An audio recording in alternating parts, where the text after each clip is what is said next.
Okay, this script will be capturing a planning conversation for a lab collection quality improvement initiative in an urgent care setting. The project focuses on reducing labeling errors, improving documentation accuracy, and creating a more consistent and efficient workflow for specimen collection.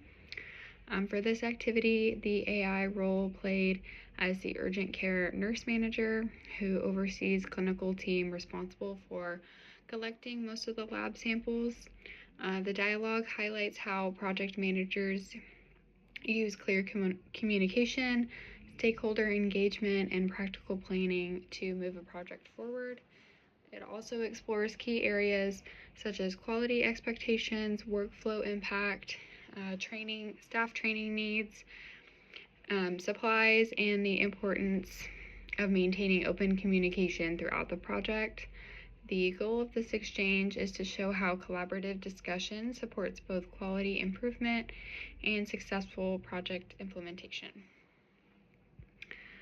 Okay. Hi, thanks for meeting with me today. So as we move forward with the lab collection quality improvement initiative, I want to make sure we're aligned on goals and expectations. The main focus for this project will be to reduce lab collection errors and improve how efficiently specimens move through our workflow.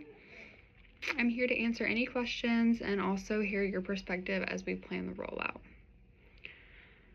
Thanks for involving me early. My first question is about quality standards. What metrics will we use to determine whether the initiative actually reduces lab collection errors?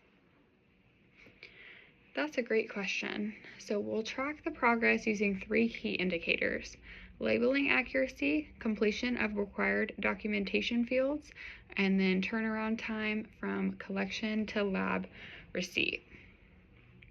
We'll pull baseline data and then conduct weekly audits during the first month so we can see trends quickly. That sounds good. My next concern is the workflow impact. Our urgent care gets busy and staff already feels stretched. Will the new checklist slow things down during peak hours?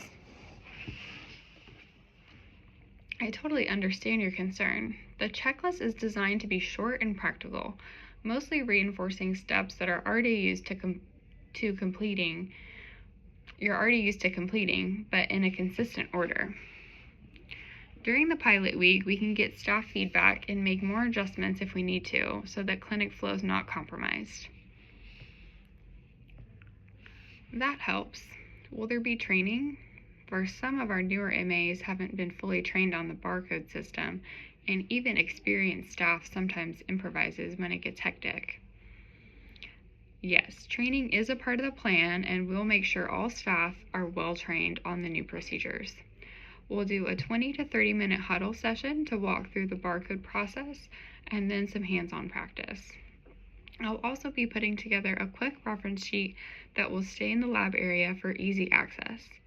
We can also schedule additional staff training if needed. Great.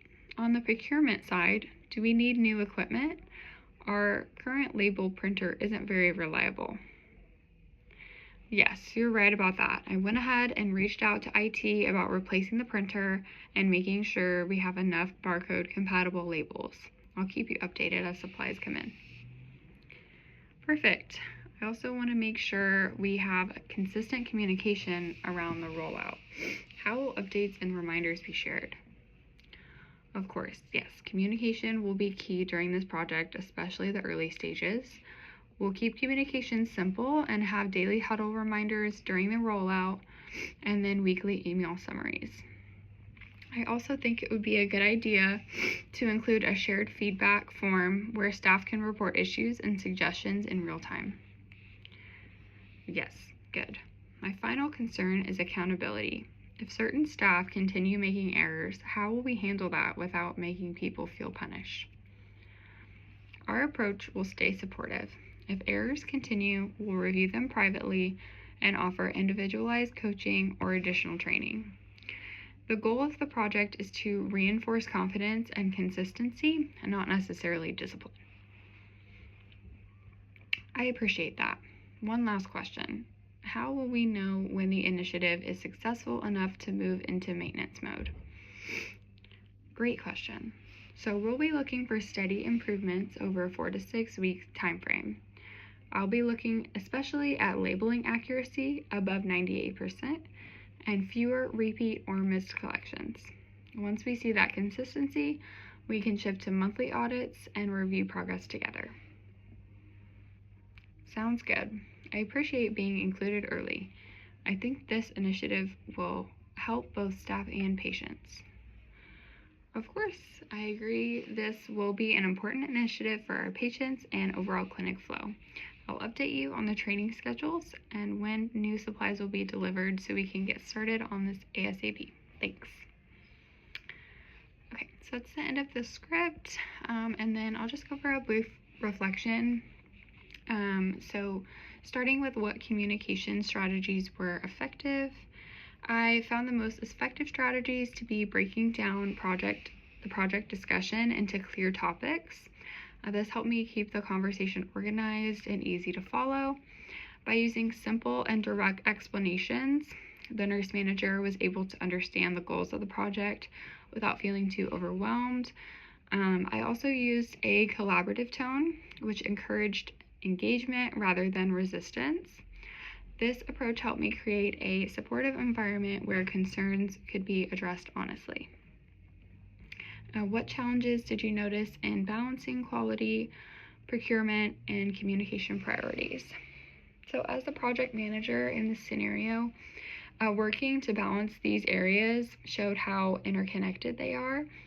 While quality goals is pretty straightforward, they are affected by operational realities, like unrelatable equipment or limited supplies. So procurement is essential in making sure that this area is not affected too heavily.